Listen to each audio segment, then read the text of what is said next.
بسم الله الرحمن الرحيم الحمد لله رب العالمين والصلاة والسلام على خير خلق الله محمد وعلى آله وأصحابه الكرام وتابعيهم بإحسان إلى يوم الدين. ربنا أرنا الحق حقا وارزقنا اتباعه وأرنا الباطل باطلا وارزقنا اجتنابه. ربنا آتنا في الدنيا حسنة وفي الآخرة حسنة وقنا عذاب النار. برزان وخشويستانم إما لخزمة كتابنا بمختصر منهاج القاصدين جيان بسر أبين أم كتابنا يا بيك كومل الدرقاي زور جواني لكوتاي كتابك أبو إما والله كردو كتشون برولاي خوا جل جلاله بروين رقاي توبي وكردينو رقاي زهدي وكردينو رقاي محبة وخشويستي وشوق ولقاي وكردينو رقاي توكل وصبري وكردينو أما أنا هم من الربازانك ورقايانك ودرقايانك انكبرو خوا من أبات في أوتري المنجيات أمره درجاي نويه لخزمتي أوستين لم كتابنا يابا كبريتي لدرجاي تفكر بير كردنوا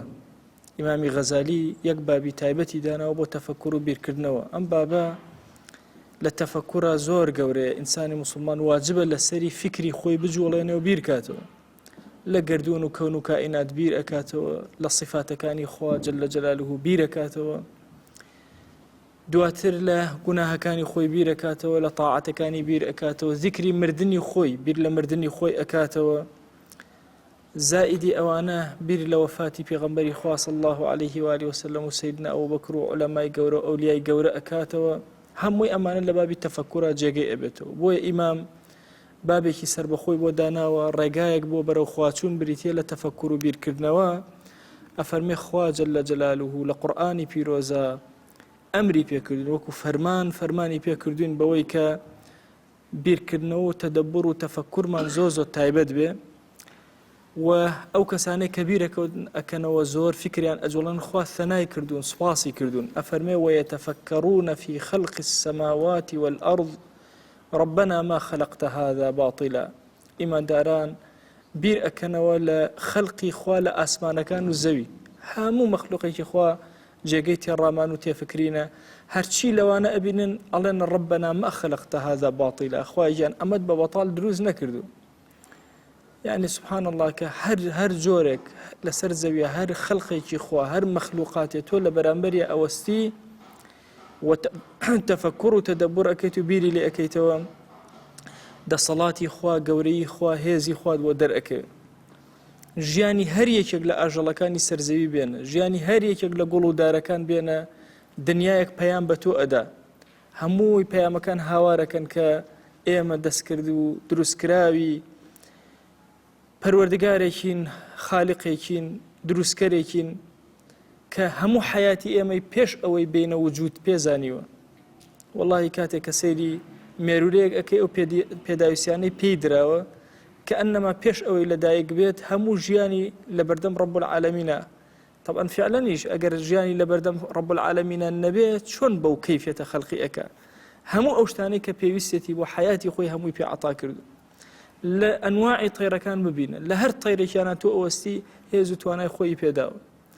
أندازي أوي كجيان بوغزارين لقل هر دارك أوستي لقل هر قولك لقل هر جاك أوستي هم يا مخلوقات خوا ويتفكرون في خلق السماوات والأرض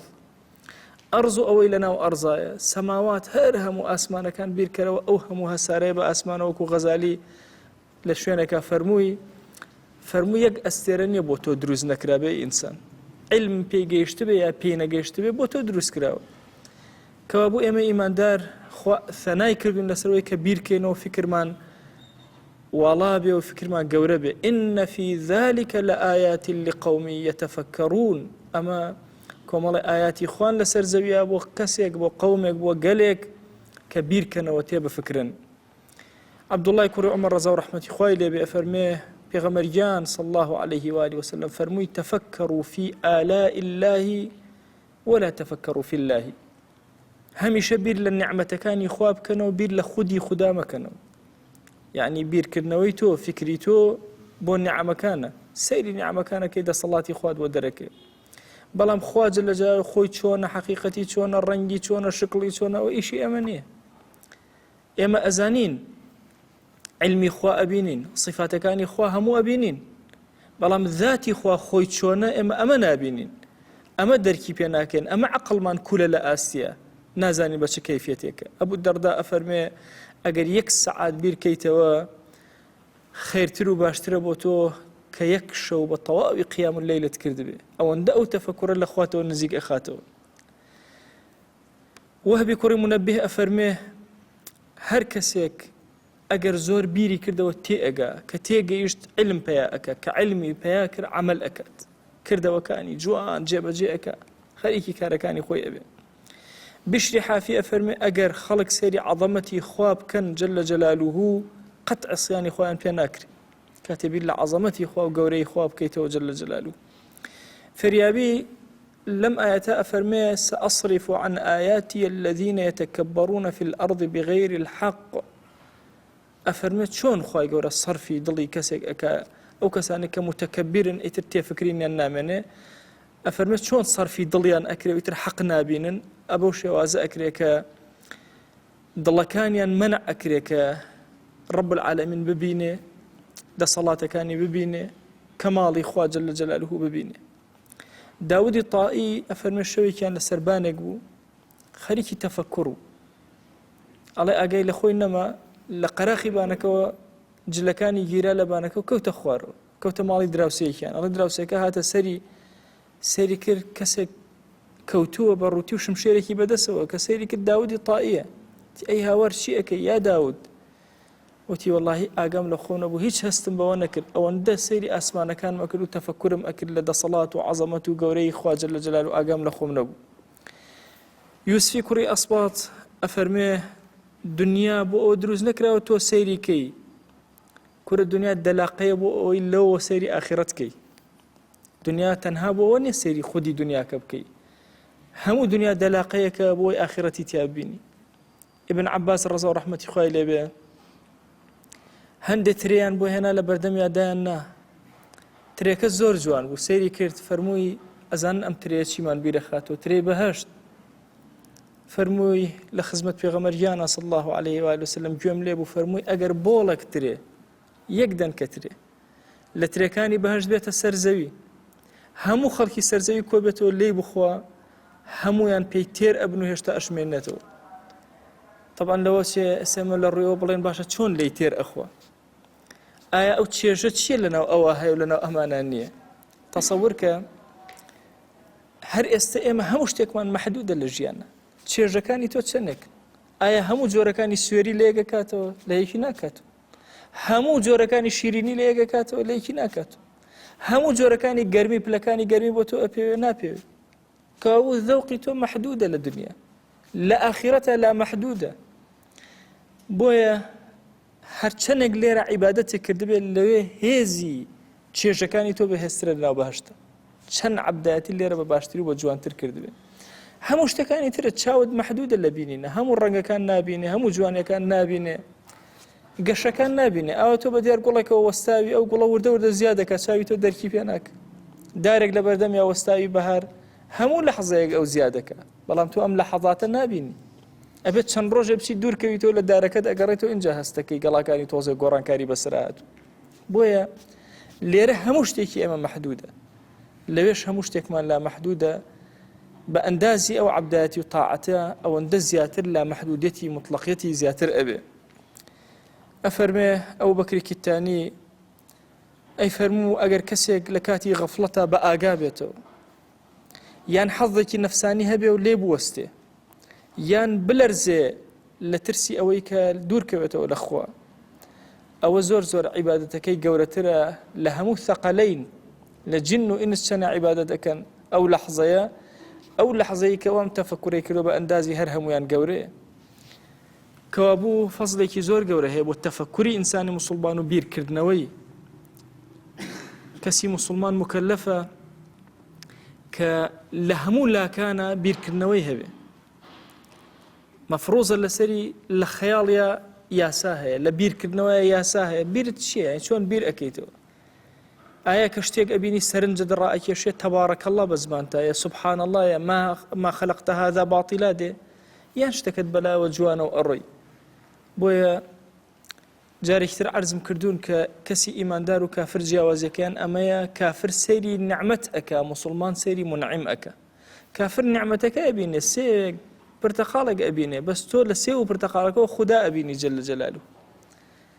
بۆیە هەندێک لە کەسانی گەورەی عاریف فەرموویانە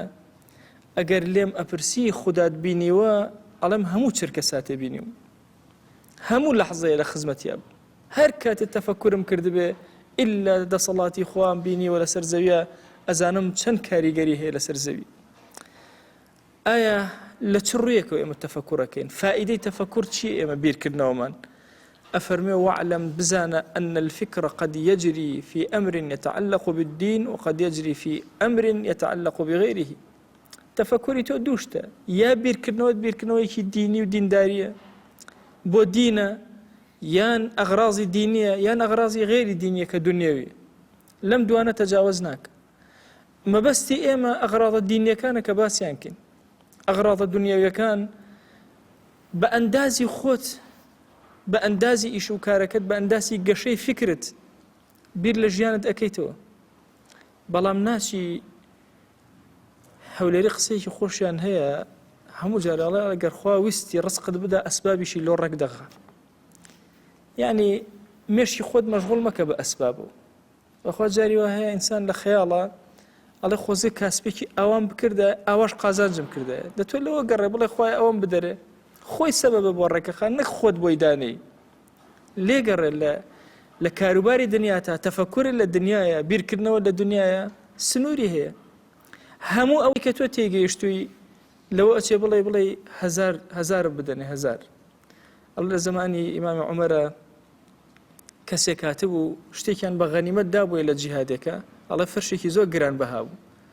ئەڵێ کردووی بە لوتی تیرەکەی و بەرزی کردبووە ئەمە ئەفرۆشم بە هەزار ئەڵێ نەفرە لەوە تێپەڕوتی فەقیر هەزار چییە وتی بۆ ئەوە هەر یەکێک لە مروارەکان کە پێوێتی هەزارەکە وتی بۆ لە هەزار زیاتریش هەیە والله نەمزانی و هەزار زیاتر هەیە عقلی من تا هەزار بڕی کردووە چوزانم وتی لە هەزار زۆر زیاتر هەیە بڵێ کێ ئەمە ئەکڕێت تۆ دایمەنێ سعرەکە با خەڵک سەری لەسەر دابنێ بەخۆی ئەمەش لە دوعایە هەندێک جار ئاوهاک ئەچین داوای شتێکەکەین ئێمە نازانین ئەو شتە چییە نازانین ئەندازەکەی چەنەکە تا ئەوێ عقلمان بڕەکە دەلێ گەڕەبی دەردەست ڕەب العالەمین با ئەو کاروبارەکانە بۆ تەکبیر و تەدبیرکە بۆیە بە ئەندازی خۆمان مکلفین لە شەرعە تەدبیری دنیامان بکەین مسلمان سیاسەتی ماڵداری زۆر بەهێز و گەورەیە لە هەموو شتێکا بێت تەرتیبی هەبێ نظامی هەبێ نظام خوا خسوێتە دەستی خۆت ماڵەکەت ژیانت چۆن بەسەر ئەبەی چۆن چی ئەەکەی لە ماڵەوە چۆن تەرتیبی حاڵ و ماڵ و ئیدارەی ماڵت ئەەکەی ئیدارەی ژیانی خۆت چۆن ئەەکەی خوا خسوێتە دەستی خۆت چۆن بەرنامەدا ئەنێ چەند سەعاتە خەوی چۆن ئەخۆی چی ئەەکەی هەمووی ئەمە یاسانە لە دەستی خۆتەیە چەند کەسمان هەیە زۆر شەکرە خوا دوای نایخۆ وازی لێنێ زۆر حەزی لە خواردنەکە وازی لێنێ نایخوا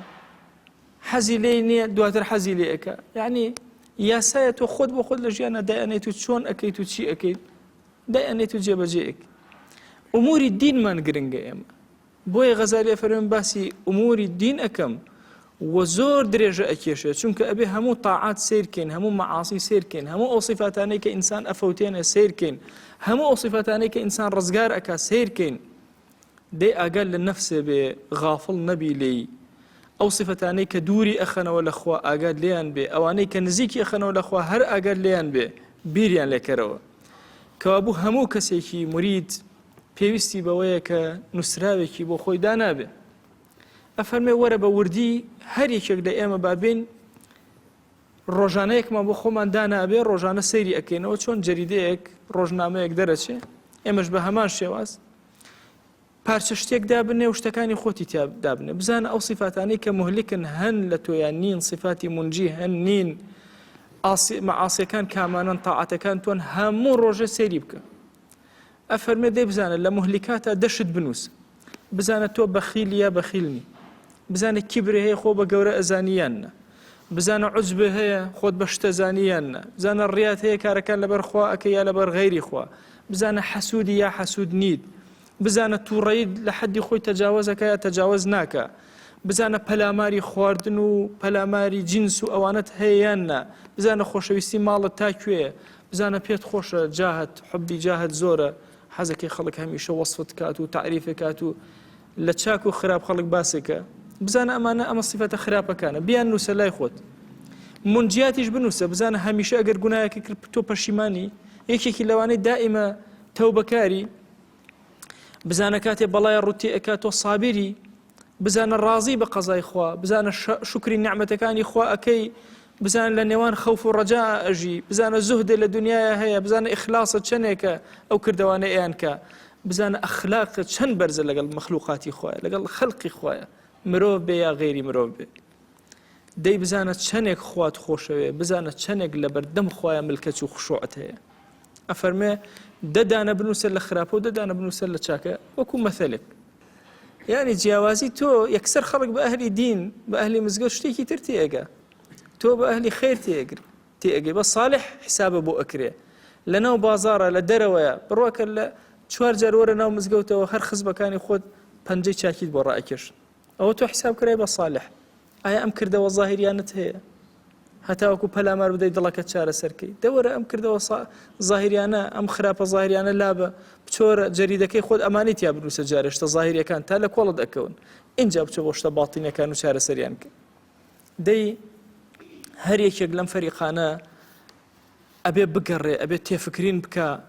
بەخوا جاری وا هەیە عالمێکی وارع زۆر دیندار ئاوایەتە پێشچاو سبحان الله سیرەکەی لە نقطەیەکە شەیطان ئەیگرێ حەز ئەکا دەرکەوێ نەفسی و عالم بیناسێت و شۆرەت پەیا ئەکا و عالم هەمووی بیناسێ یا بەوەی کە دەرسی وتۆتەوە یا وەعزی زۆری کردووە وتاری زۆری داوە ئەفەرمێەوە خۆی لە بەردەم فتنەیەکی زۆر گەورە بینیوەتەوە بەخوا ئەمە زۆر یەکی کەسێ زۆر صادق نەبێت لەگەڵ خۆی لی دەرناچێت لەو فتنەیە بۆیە ئەهلی علم زۆر کات غیرە ئەکەن بەرامبەر بە یەکتر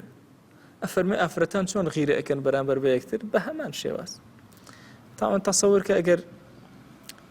سیرەکەی بووک و خەس و غیرە ئەکەن لە بینیانە کەسیان لە بە کەسیان قایل نین دوو ژنی کەسێک ئەفەرمێ غیرە ئەکەن ئاهینەن بە یەکتر ڕازی نین لە هەموو شتێکە ڕخنە لە یەکتر ئەگرن ناوەڵا هاوپۆلەکان هەمویان غیرە بەسەر یەکتراک ئەو شتێ بکە ئەم پێی ناخۆش ئەم شتێ بکە ئەویتر پێی ناخۆش تەسەور کە عولەما جاری وا هەیە وایان لێ ئەوە بچووکە بنەوە ئەویان لێ ئەوە عالمێکی تر خوا لطفی پێکردوە جەماوەری زۆرە ئەم پێی ناخۆش غیرەکە حەزەکە خۆی جەماوەری زۆر ئەوە بەشی شەیطانەوە ئیشی بەشی ڕەحمان نییە بخوا بەشی ڕەحمان ئاوایە کە جەماوەری ئەوی تر زیادی کرد ئەلحەمدولillah خوایان زیاتر کە بۆی خوایان وتارەکانی بەهێزتر کە کاریگەری بەهێزتر کە تەسی لەسەر خەڵک زیاتر کە جاری وایە تووشی غیبەتی ئەو زانایی تر ئەوێ لە پێناوی چییە لە پێناوی ئەوەی 4 کەس زیاتر دەورەیان گرتووە پەیامی خوای لێوەرەگرن بۆیە عەزیزانم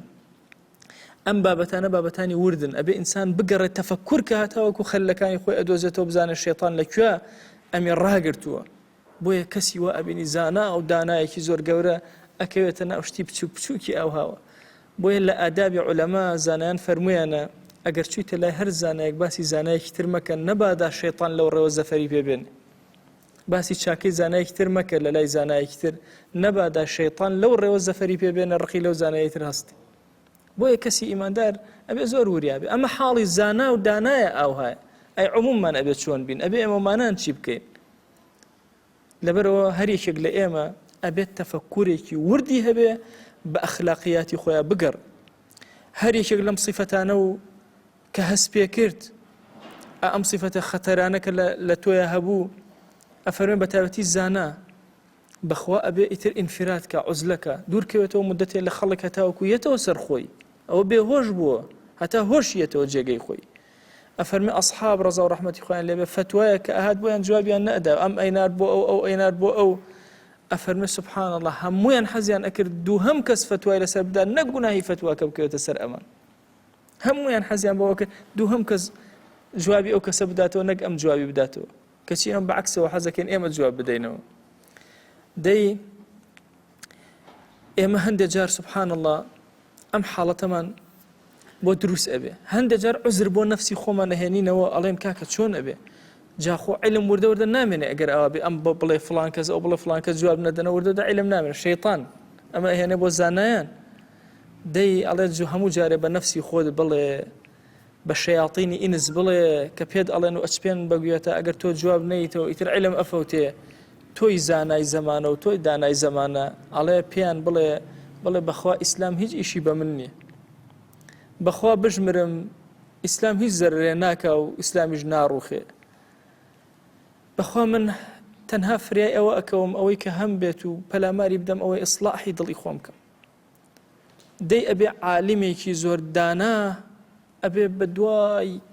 وردی ئەم گوناهانە بگەڕێ بیان دۆزێتەوە، بزانێت لەکوێ شەیطان قڕی کردو بەسەر ئەمە ڕای گرتووە، لەکوێ ڕقی لە زانایەکی تر ئەبێتەوە، لەکوێ غیرەی هەیە بەرامبەر بە زانایەکی تر، لەوێ شەیطان گیرۆدەی کردو یاوێتی بە عەرزە. بۆیە ئەمە وا نەزانین ئینسان ناو شۆرەتێکی دەرکرد یان خەڵک بە ساڵحیان زانی ئیتر وابزانێ هیچی نەهێشتوێتەوە و گەیشتوتە ئەخیر ڕوتبە. هەندێک جار ئەوە ڕەحمی خوایە عیبی تۆی داشاردووە، ئەی زانا ئەی دانا، بەخوا ئەگەر عیبەکانت دەرکەوێ خەڵک سەلامە لێ ناکە. ڕەحمەتی خوا لە قەحطانی بێ ئەفەرمێ فوالله لو علموا خفايا سريرتي لو علموا قبيح سريرتي لأبى السلام علي من يلقاني. أفرمي فوالله أجر خلق بزانن شي بيز لجير سريري منها هيا ولا نهيني منها هيا ولا جير بشتي منها هيا بخوا هج کەس پێم ئەگەر لە دوورەوە ئیباءەکە سەلام لێ ناکە. مسلمانێک خوا ئیبتیلای کردووە بە دەردێکی زۆر گەورە، پێشتر خەڵک زۆر ڕێزیان لێ ئەگرت، اینجا خەڵک ڕێزیان لێ نەئەگرت، کەس سەلامی لێ نەکرد، هەموو لێ ڕایان ئەکرد لێ. جارێک بینیم وتم ئێسەت باشترە لە جارانە ئەگەر تێ بە فکری. جاران کە ڕێزت لێ ئەگیرە تۆش بە ڕێزەکەتەوە گومڕا ئەبووی غەڕا ئەبووی، بەڵام ئێستا کە ڕێزت لێ ناگیرە و خەڵک سەلامە لێ ناکە و لێ دوورەکەوێتەوە، بەخوا ئەگەر بتەوێ خوا لە خواوە نزیک بیتەوە، ئەگەر بتەوێ خوا لە خۆت ڕازیکەی، بەخوا ئەتوانی زۆر بە سادەی و بە سانایی ئەتوانی ڕەب العالەمین لەم ڕێگایەوە لە خۆت ڕازی بکەی. بۆی ئینسان جاری وا هەیە کە خوای گەورە مەقامێکی ئەداتێ، خەڵک بە ساڵح و بە چاکی ئەزانن ئەرکی قورستر ئەبێ، خەڵک بە زانایان زانی ئەرکی قورستر ئەبێ لە ڕووی دینداریەوە. بۆ جاری وا هەیە ئینسان وەکو بێهۆشی لێ ئەوەندە وەصف و سەنایەکەن لە خۆیە گۆڕێ و ئەزانێ ئەمە هی خۆیەتی. بۆیە تەفەکوور بۆ زانایەک زەڕورە، تەفەکوور بۆ عابدێک زەڕورە، تەفەکوور بۆ ئەهلی مزگەوت زەڕورە. ئەبێ ئێمە سیرکن صفاتی مەذموم و مەحمود لە ئێمە چییە؟ هەمیشە لە تەفەکوورا بین لە حاڵی خۆمان. وفي أنفسكم أفلا تبصرون. هەندێک لە مفەسرین چۆنیان لێک داوەتەوە، فەرموویانە باسی علمیەتی ئەوە نییە چۆن ئینسان دروست کراوە خەلق کراوە جاخۆ ئەوە هەر حتا سیر کە ئیمانە قایمتر ئەبێ بە ڕەب العالەمین. ناوەڵا ئەمە باسی ئەوە ئەکە وفي أنفسكم، سەیری نەفسی خۆتان کەن چی تایە، ئەنواع صفاتی باش و خراپ و شتی سێری تایە. ئەفەلا تبصرون، ئەرێ جوان نابینن دە سیرکەن. والله جاری وا هەیە سەیری دەرونی خۆتەکەی ئەڵێ شیوەڵێکە پڕە لە درڕندە، ئەنواع جۆری گوناه لەناو دەرونی تۆیە هەیە. بۆیە هەر یەکێک لە ئێمە عەزیزانم لەم بەشی تەفەکوڕا مەجرایەک لە مەجراکانی تەفەکوڕ، ثەمەرەیە لە ثەمەرەکانی تەفەکوڕ ئەوەیە لە خۆت بفکری چۆن لە گەردوون و کەون و کائینات ئەفکری هەتاوەکو ڕەب العالەمین زیاتر بناسی. بە هەمان شێواز بفکرە لە خۆت، ذاتی خۆت، کردەوەی خۆت، بزانە سەنگی تۆ لە لای خوا چەنەیەکە نەک لە لای خەڵقی خوددا. خوای گیان داوات لێ ئەکەین بە ناوی جوانت بە صفەتی بەرزە بە ئیسمی عەظەمت، خوای ئەم کەلیماتانەمان لێ قبوڵ کە. یا ڕەبی خوای داوات لێ ئەکەین بە ڕەحمەت و بەزەی خۆت بە کەڕەمی خۆت، یا ڕەبی خوای لەسەر جەم گوناهەکانمان ببورە.